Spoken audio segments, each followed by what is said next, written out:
aku lebih tua dari Jokowi, aku lebih bijaksana. Satu waktu Gibran datang ke rumah saya. Berapa tahun lalu tuh. Saya tanya pada dia, kenapa ke sini? Partai itu konflik. Kalau partai enggak konflik, ya jangan bilang partai lah. Masa partai itu akomodasi, toat. Disuruh ke sana toat, disuruh ke sini toat.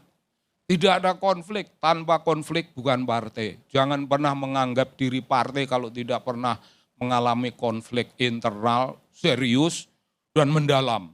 Jangan pernah. Yang kedua, jangan pernah mengaku diri partai kalau tidak pernah menghadapi kekuatan luar dengan dada tengadah. Dipanggil kejaksaannya, didatangilah. Kok ini tiba-tiba mau ada gejala panggil lagi, ya datang lagi. Dan dicari sumbernya, siapa sumber yang bisa menggerakkan kejaksaan ini. Ya mestinya ya adalah kayak gitu-gitu. Tapi bukan Pak Jokowi. Saya ini tahu tradisi. Wah itu sucinya bukan main, Bung. Suci mulia, suci agung. Itu ya siapa? Saya ini tidak ingin anak-anak saya jadi pejabat, nanti, ya nanti itu ternyata beberapa hari kemudian, ya kayak gitu-gitu Bung. Jadi aku ini orang Jawa, aku ini tahu dan aku lebih tua dari Jokowi, aku lebih bijaksana dalam menghadapi hidup ini. Jokowi masih perlu membuat tipuan-tipuan hal-hal kayak gini, masih diperlukan. Bagi orang yang udah agak lebih tambah tua sedikit, itu tidak perlu melakukan itu. Tidak perlu kau ngomong, gimana? Oh ya nggak tahu saya, nggak tahu ya nggak tahu. Saya nggak campur tangan, ya nggak campur tangan dan memang tidak campur tangan kalau pemimpin beneran. Kalau ngomong tidak itu ya tidak beneran, ya janganlah. Banyak itu namanya apa? Kembang lambe, lamis. Kalau pemimpin sudah pandai berlamis-lamis, tidak ngerti hal-hal yang namanya simbol, tidak ngerti hal-hal yang namanya pasemon, tidak mengerti apa yang namanya sindiran, tidak perlu mengerti apa yang namanya bedanya. Langgam bahasanya bupati dan bahasanya bujang itu beda. Bujang itu jedupak, kalau bupati senyum. Senyum itu bupati udah tahu, sekedar senyum. Tapi lebih dari itu, kekayaan bahasa itu lebih. Jokowi tahunya cuma satu, saya tidak tahu, jangan tanya saya. Ada harga naik ya tanya sama Menteri Perdagangan, lah kok tanya saya. Kaisang gimana? Kaisang ojo ditanya saya, tanya ibunya. Kan kayak gitu itu. Masya Allah, Bung. Bung, kita terlalu berdrama-drama.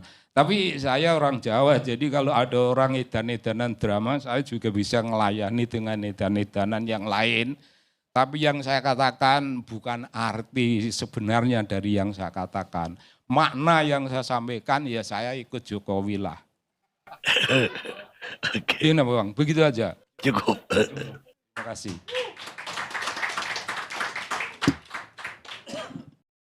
Yang terakhir, Profesor Rocky Gerung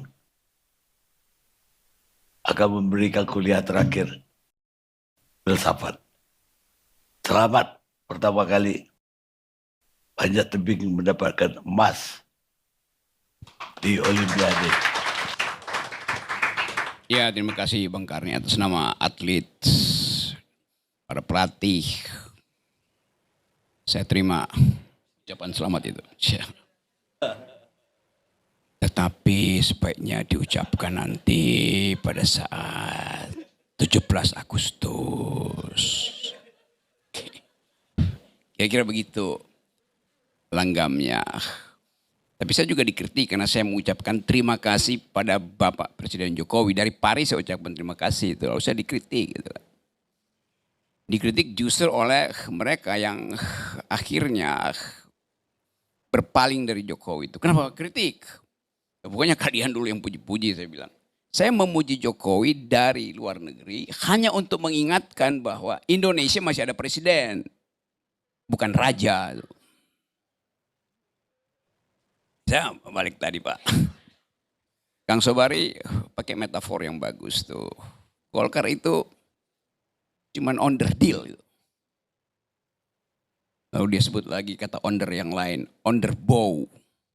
Untung dia nggak sebut kata lain dalam bahasa Belanda, onderbroek.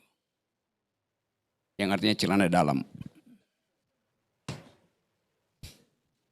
Tapi faktanya udah terjadi.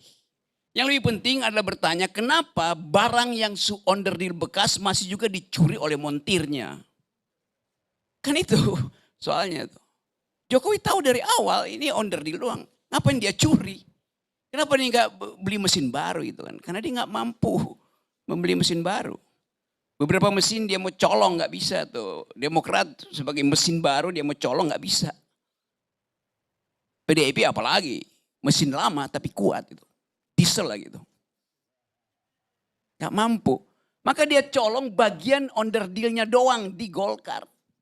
Besok pasti PKB dicolong tuh onderdilnya tuh. Sekarang lagi ribut di Tebu Ireng tuh. Jadi kita lihat nih mental pencuri sebetulnya.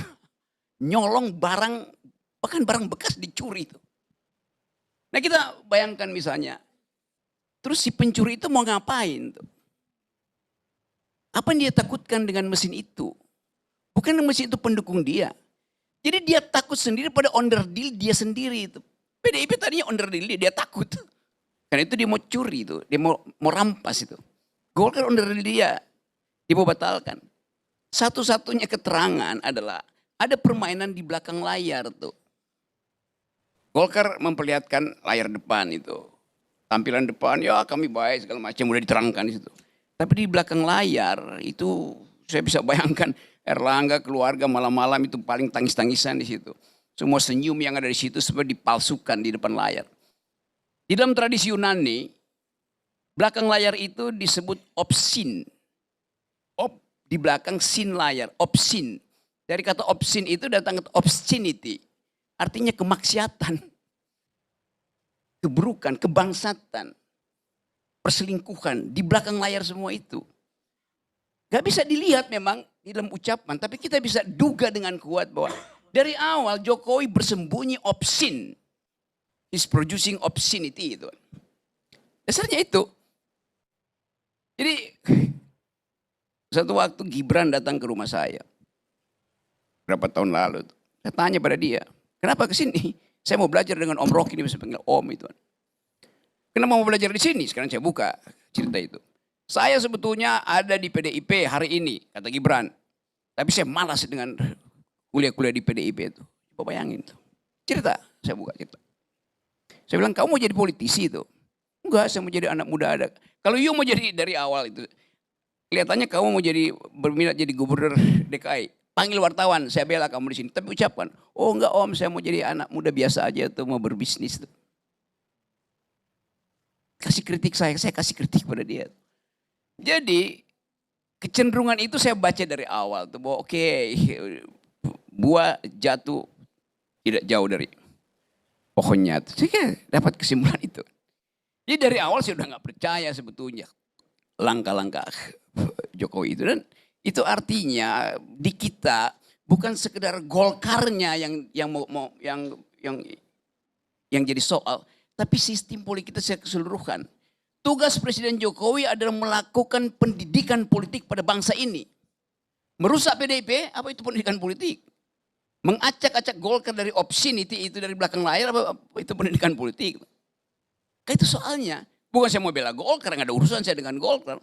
Bahkan satu waktu di forum Golkar saya bilang, Pak Erlangga di depan saya bilang, Pak Erlangga Anda akan diamputasi oleh Pak Jokowi itu. 3-4 bulan lalu itu ada viral di situ. Erlangga keluar. Ya kenapa Anda keluar? Ya saya minta izin keluar. Ya mungkin dia nggak mendengar itu. Tapi kemudian terjadi sekarang benar-benar diamputasi itu. Onderdil yang paling primer di dalam mesin Golkar itu diamputasi. Sekarang kita mau coba duga, setelah itu mau diapain tuh partai itu? Apakah cuma demi itu? Pasti tidak. Karena algoritma kekuasaan Jokowi ada sampai 2029, sampai 2000 segala macam itu, bahkan mungkin sampai 2045. Dia harus pastikan bahwa istana IKN itu akan jadi kemewahan dia. Kalau bukan dia, Gibran. Kalau bukan dia, Kaisang. Kalau bukan dia, Etes. Kalau bukan harus sempurna kita baca dalil itu pada cara berpikir Pak Jokowi. Gak ada cara lain untuk nerangin itu. Kenapa Golkar? Ya Golkar partai kuat. Golkar bisa bersekutu dengan PDIP untuk memulai upaya pemaksulan misalnya di DPR. Segala macam hak interpelasi segala macam bisa dipakai di situ kan. Jadi Jokowi mengerti bahwa dia tidak aman dengan onderdil dan mesin-mesin. Maka onderdilnya dia preteli kan. Jadi sebetulnya ada kecemburuan pada Pak Jokowi itu. Dia lihat mantan presiden punya partai semua tuh. SBY punya partai, maka masih mampu untuk mengendalikan putih. Ibu Mega punya partai, dia nggak punya partai. Jadi semacam rasa rendah diri yang kemudian berubah menjadi keangkuhan. Dalam psikologi kita sebut reverse psychology, begitu yang terjadi.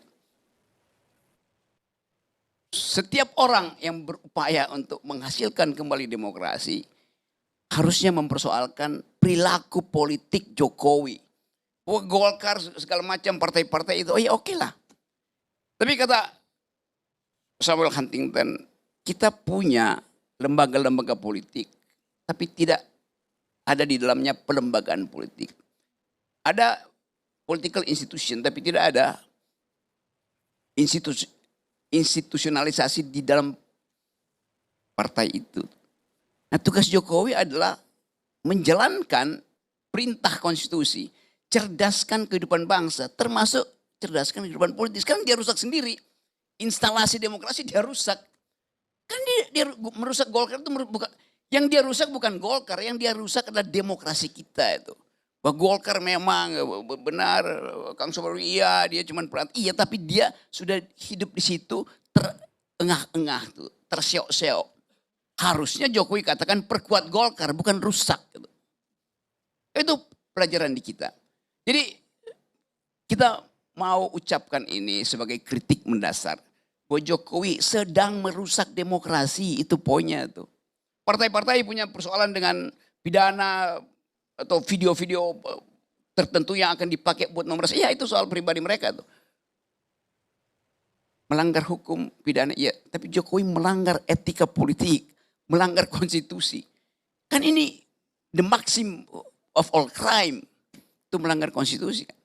Jadi kita mesti fokus kembali pada Jokowi sedang merusak demokrasi. Itu dasarnya tuh. Ini depan saya ada karpet nih. Semua orang menganggap kalau dia berdiri di atas karpet itu artinya dia berdiri di surga. Karena karpet itu semacam metafisik, metafor dari surga yang lembut injak-injaknya. Tapi kenapa mesti didekorasi? Ya supaya terlihat betul-betul indah. Tapi ada slang di orang Amerika bilang, called on the carpet. Diminta datang ke karpet artinya akan dihukum itu. Metafor begitu. Erlangga diminta ke istana berdiri di atas karpet artinya akan dihukum. Caimin akan diminta datang ke istana di atas karpet artinya akan dihukum. Jadi sebetulnya kalau kita mau lihat secara sublim aja itu betul. Metafisika Jawanya itu muncul. Yaitu kebengisan itu. Yang disembunyikan. Bahkan dia sebutin bahwa setiap kali saya ada di Istana Negara saya mencium bau kolonial. Di Bogor segala macam. Bukan dia mencium. Dia menghirup itu dan dia praktekkan kolonialisme itu. Dia merekolonialisasi bangsanya sendiri kan. Kan diam-diam Jokowi menganggap bahwa menjadi kolonial itu yang memungkinkan dia bertahan, yaitu divide et impera. Yang dilakukan Jokowi persis politik kolonial.